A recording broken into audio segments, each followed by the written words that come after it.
Okay, now that we have our flowers drawn, we're gonna work on our patterns inside the petals. So one of the biggest things is that you definitely wanna practice this first as well. And you're gonna just use your old practice paper of your flowers to do this. All right, so I got my practice paper back out, and what I'm gonna do from here is I'm just gonna try some simple designs. And what's nice about working with your practice paper is you can practice multiple designs because it's just practice. So maybe on this one, I would try at least like 2 times drawing the same thing so you can make sure that you're able to draw the same thing again.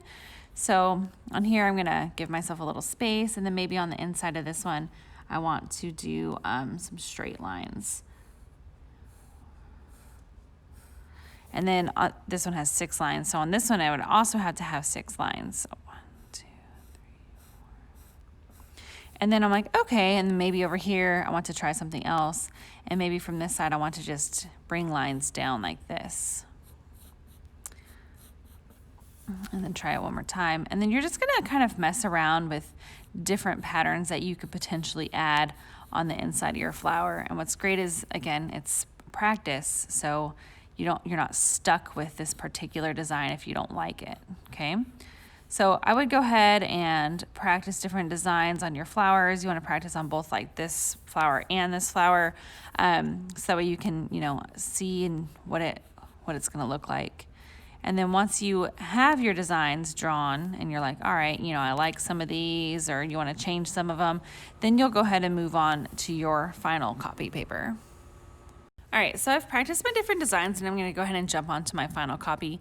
When you do this, you, again, still want to make sure that you're working with radial symmetry, which is the same all the way around. So again, if I draw, 4 lines on this petal, there needs to be 4 lines on this petal and 4 on all of the petals for this particular flower. So you just need to make sure that you are taking your time, making sure that it looks the same. You want to draw in pencil first. Make sure you're drawing really light, and then you're going to go on top of it with an ultrafine Sharpie.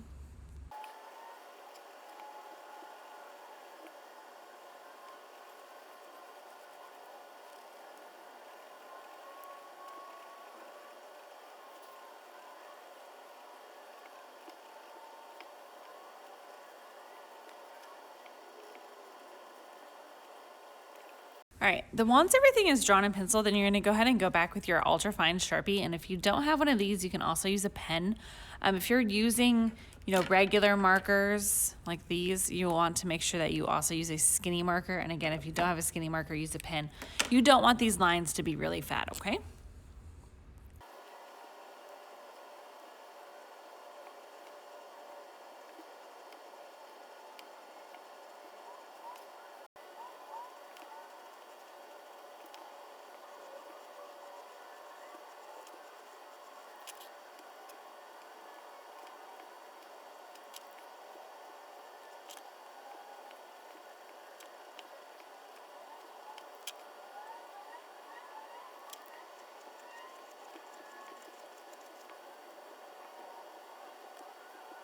All right, and then once your patterns are all done, you need to go ahead and erase.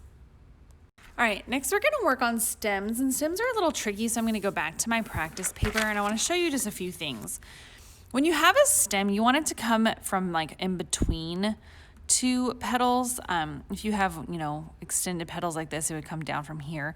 And all of your petals always come downward. They don't wave all crazy. But they are slightly curved. So I'm gonna just draw like one straight line like this. Not straight, but curved, slightly curved line, but down to the bottom. Now, once I draw this, your stem is going to taper. So taper means that it's going to be bigger at the bottom, and it's kind of go skinnier towards the top. So I'm going to come back up here, and this is going to be pretty close to what I just drew. And then as I come down, it's going to have a little bit wider of a space. So this is my overall stem. Okay. What you don't want is a flower. Here's my beautiful flower. And I don't want to have like a really fat tree trunk. Okay, that's definitely not it. You want your stem to come down, and it's gonna go skinnier and then slightly bigger at the bottom. So it's gonna taper like this. You also don't wanna draw a stem that's all like wonkadoodle like that either, okay? And I'm gonna draw all of my stems on mine, and then after that, I'm going to add my leaves. So the leaves are the same thing. They don't grow off of your stem like if this is my stem, my leaves don't grow off of it like this. Okay, you'll never see a leaf growing off of a tree or a flower fat like that. It always starts off tiny. So I'm gonna draw my leaf. Now my leaf is just like a curved line, it comes up, and then it's gonna come back down like so. I always think of it like an eye shape or like a football. And then you'll come down. Now you can add, 2 leaves, you can add 5 leaves, you can add 1 leaf. Any of those are fine. So I'm gonna go back to my final paper, and then like this one is gonna come down, and I'm gonna kind of just sketch them out first on where they're gonna be. Because for example, like this one's behind these other flowers. So I'm gonna have it come down like this, and I'm gonna stop, pretend draw where it's gonna be, and then come down. And then this one I'm gonna do over here because I don't want them to be right next to each other. And then the same concept with this one, it's gonna come down like that, and then this one will be over here. You just don't want your stems to be too close to each other. So just one stick to begin with, and then you're gonna do like what we talked about from the top, and then as it comes down, it's gonna get slightly wider, not all crazy, okay? And this one's gonna come down as well. And then if you also draw and you're like, oh, I don't like that placement, you can always move your stems, okay, because you drew them to begin with. And then I'm gonna go through and I'm gonna draw all of these on here. And then I'm gonna go back and I'm gonna add some leaves to them. Now, your leaves for the most part are the same basic shape, and then we're gonna add patterns to those as well. So I'm gonna come over here and I'm gonna add a leaf, and I'm actually gonna add 2, but only to this side. So it looks like that. And then this one is gonna have them, but they're gonna come from the bottom.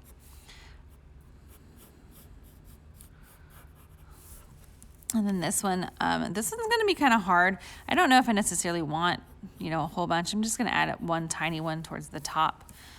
This one's gonna have a big one over here on this side. I personally am a fan of layering mine, and then this one can go and this one's gonna have round ones, because why not? That one's a little bit bigger, but that's fine. Maybe this one has 3. We'll do another big one on the front of this one. And I have to decide what's in the front, so I'll erase this other one. So here's all of my stems. And then once they're all drawn and I'm looking at them, I'm like, all right, I like those. I like the placement of them. Then you'll go ahead and you'll go back and Sharpie. Now these are colored in solid black, not the leaves, just the stems. So I'm gonna go ahead and Sharpie mine.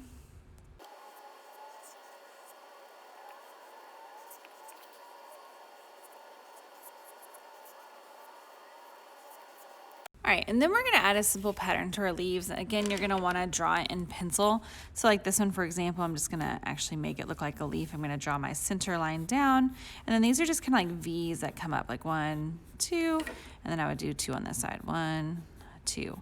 So you can do a separate pattern like that. You could even potentially just cut them in half like this, and then maybe this side has just little lines coming down like this. So you'll want to do that to your petals. Now, if you have a really small one like this, you can also just leave them kind of empty. I wouldn't leave them empty on all of them, because then it's just gonna look kind of strange. And then like this one's a little bit different because they're curved lines. So you want to add your simple patterns to all of these, and then you'll go back on top of it again with your skinny Sharpie.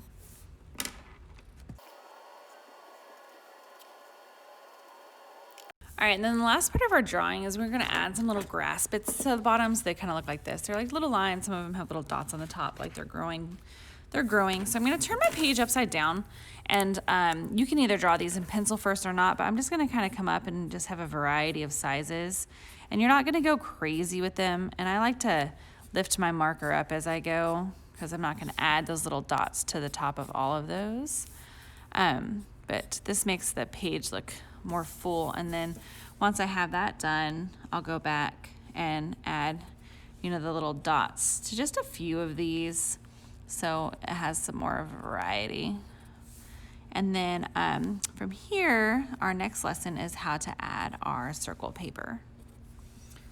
All right, and that's our finished Sharpie portion of the project.